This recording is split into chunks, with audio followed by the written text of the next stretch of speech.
सुंदर होता है मन अति सुंदर।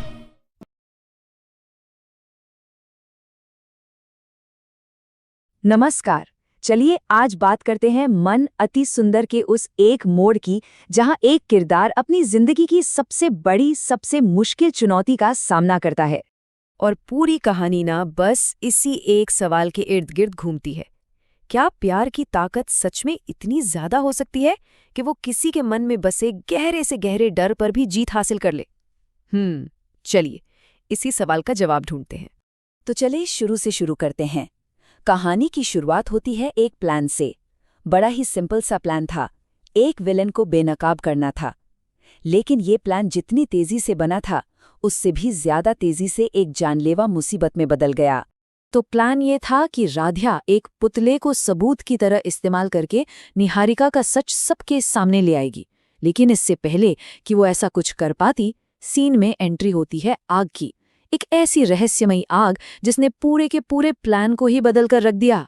और यहीं आता है कहानी का सबसे बड़ा ट्विस्ट। वो आग सिर्फ ध्यान भटकाने के लिए नहीं थी। उस आग में फंस गया था कोई और नहीं बल्कि राधिया का पति प्रथम।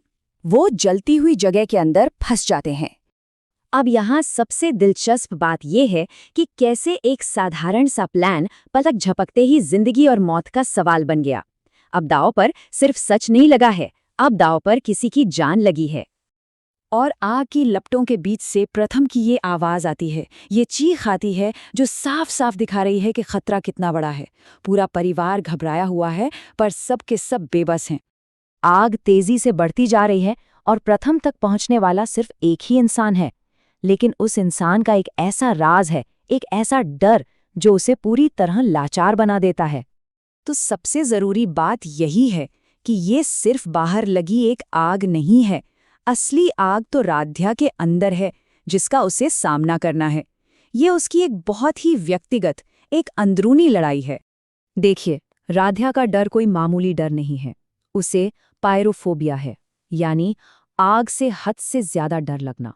और इसकी वजह है बचपन का वो भयानक हादसा जिसमें एक आग ने उससे उसके माँ बाप को छीन लिया था। यही वजह है कि आग को देखते ही वो लिटरली बर्फ की तरह जम जाती है, हिल भी नहीं पाती। और यही उसकी सबसे बड़ी कश्मकश है। एक तरफ है उसका वो डर जिसने उसकी पूरी जिंदगी को कंट्रोल किया है, और दूसरी तरफ है उसका प्यार, क्योंकि वो कहती है कि वो सिर्फ हमारे पति नहीं बल्कि हमारा पूरा संसार है। तो अब उसे चुनना है, डर या प्यार। और ठीक इसी मुश्किल घड़ी में उसे अपनी माँ की कही एक बात याद आती है। ये सलाह उसके संघर्ष में एक टर्निंग पॉइंट बन जाती है, जो उसे याद दिलाती है कि प्यार ही उसका सबसे बड़ा हथियार बन सकता है।